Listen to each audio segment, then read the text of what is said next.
I get asked all the time what the cost to run a shifter is compared to other classes, so I took the time to make a video and a spreadsheet explaining it.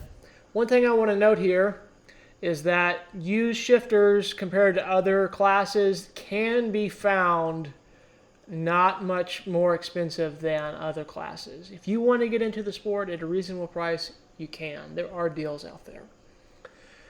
You're going to have some other costs getting the sport. You need to factor that in. The first graph or spreadsheet that I have here is shifter broken down into 3 categories. Restricted shifter, which uses a restricted header, makes about 30 horsepower.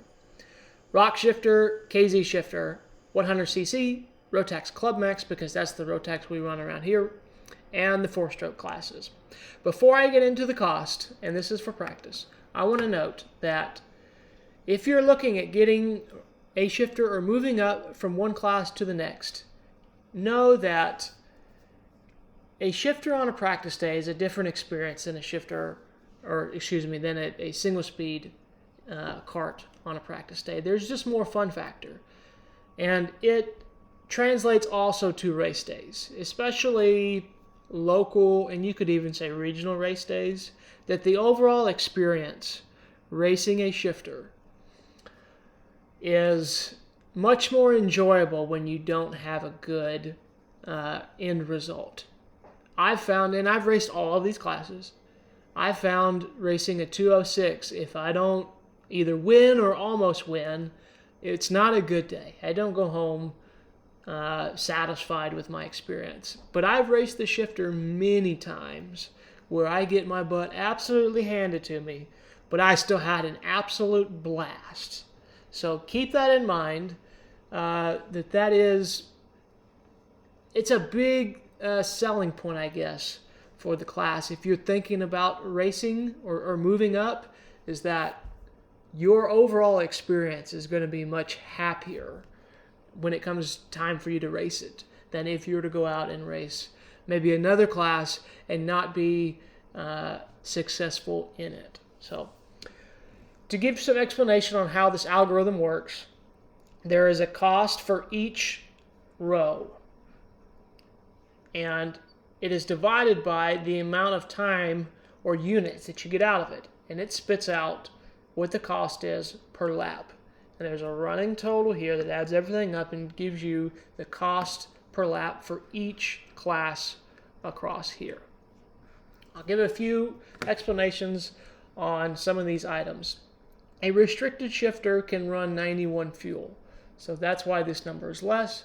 These 3 classes need to run race gas, so the cost is higher.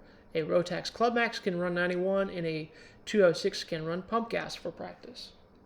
All of these, except for the 100cc, have some type of oil that you need to replace.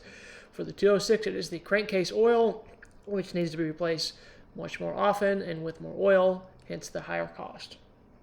You'll need to replace pistons on these, but do know that in a restricted shifter, it's not very often. The pistons last a very long time.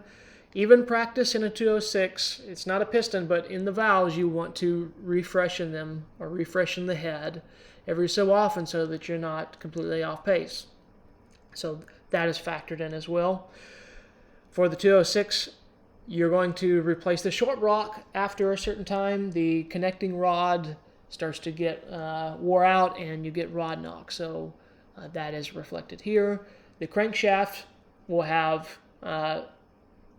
lesser, or should I say more hours, depending on how many RPMs you turn. The restricted shifter only turns 12,500, 12,800 RPM, where these turn much more, and the crankshaft life is much less. Now, the bottom end rebuild can vary. It may not be $1,500 for you, maybe more, maybe less.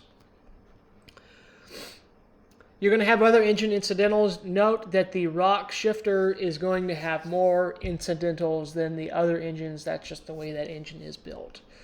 For chains on a shifter, you will not run chains anywhere near as fast as you run through on the single speed stuff.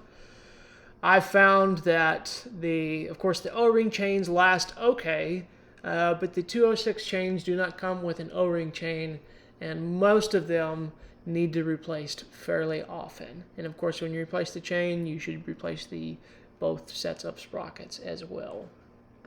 The brake pads you're going to run through every so often, not so much on the 206. You're going to have other chassis incidentals that you need to replace. That's reflected here. You're going to have some other type of fee with practice associated with that. Maybe that's your day pass, transportation there, storage, etc. This is just an estimate on an average number. You're going to wear through safety gear as well. You're going to wear through gloves. You're going to wear through shoes. You're going to wear holes in your suit. You're going to crack your rear protector. And you're going to have another cost that you need to factor in for consumables like that, and also other consumables like grease and cleaner and other things. Another consumable that you might need to have in there is depreciation of the chassis. Maybe you have something used and you just wear it out, and you bought it used and you sell it for a used price, so you don't lose much money on it. But some of you will buy newer stuff and sell it at a loss after you wore it out. And there's a depreciation cost that you should factor in here as well. But anyway, notable things is that all of the single speed classes plus restricted shifter are all really close. Of course, these are going to wear through tires faster, and that's what the biggest cost difference is. And that's the main reason why this class, compared to the other single speed classes, is much less than the other shifter classes, because it wears through tires at a much slower rate. So this is the cost for practice, and we're going to move up to a local race day cost. I would like to note that I do have graphs for regional and national races. I'm not going to get into that in the video. You can pause it. I can also send you this graph if you contact me, and I'll send it to you in email and you can play with it. But for this video, I'm just going to hit on local races. You're going to have an entry fee cost. You're going to have wristbands for mechanics and other family members. You might have to pay for a pit spot. You likely will not have a mechanic for a local race day, but you're going to have some type of travel expense typically. Most people don't live by their club, so this is an average cost. For restricted shifter, you can run 2 race days on one set of tires and not lose a significant amount of time. You will in the other shifter classes, and you're going to buy a set of tires for every single race day. 100cc, you could get 2 race days, and this tire logic applies to restricted shifter, 100cc, Rotax, and the 4-stroke classes, that if you take care of your tires, you wrap them and store them properly, for club racing, you can get multiple race days out of them. Now, this fuel cost is not based on a full pail of fuel. It is based off what you will use just on a race day, and the rest you can use for practice later. The rest of these costs are carried from practice, these columns here, except for the intervals on these I raised a little bit because when it comes time to club race, you will be more on top of the engine consumables to make sure you're putting your best foot forward in making power. Now, the restricted shifter can go a very long time on a piston. The rock shifter, you really want to do 1 race day on a piston and then maybe 2 or 3 practice days, and that's about all you can do on that. The KZ piston is a little more resilient than the rock piston. You could do 2 race days if you didn't have a whole lot of practice in between. The 100cc, you can do quite a bit on it as well. The Rotax does phenomenal on pistons. And the 206, every 4 hours, you're going to want to refresh in the head if you're wanting to put your best foot forward in being competitive. And so this is the cost of the parts, labor, and to ship it both ways to whoever you're going to have rebuild your head. And these are similar costs to crankshaft from above. For your short block on a 206, it is going to wear out. Piston ring seal is going to wear out. The rod's going to wear out. So you're going to want, and maybe 40 race days is maybe even being generous. Maybe you only do 20 race days on a 206 short block. You're going to have other incidentals that you're going to need to factor in. You're going to put a chain and sprocket on it on more frequent intervals when you start to race. You're going to have chassis incidentals, wrecks. I would like to note that in shifter, you just don't wreck much. The drivers are generally much more respectful and experienced. The racing's not as close. That's another part of it as well. But in the other classes, you're going to have quite a lot of incidentals, especially 206 Junior, 100cc Junior. This may even be not enough, honestly. You're going to wear through safety gear and other consumables as well. And if you're going to start to be competitive racing, even local races, you're going to have a fresh kart every so many race days, and you need to factor that into your depreciation and your overall cost and what it costs you to actually race.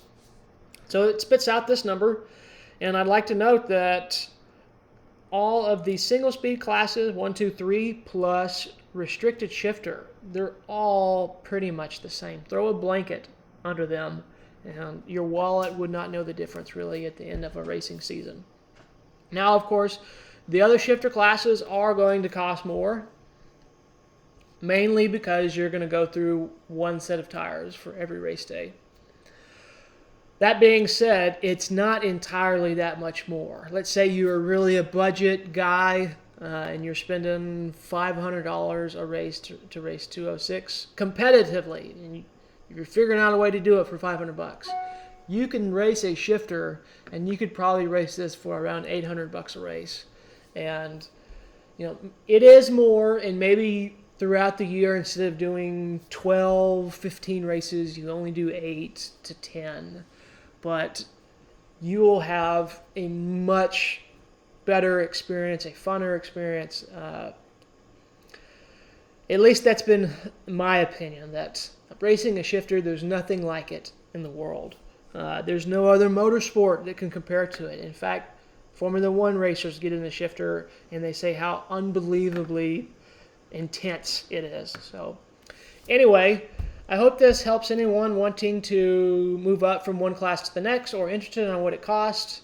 I'm not going to scroll down and get further into regional and local. It does go up quite a bit to several thousand, $5,000 to $7,000, which you start to spend when you add in everything all up for those bigger national type races. So anyway, if you want this spreadsheet, let me know and I'll send it to you. We'll see you at the track.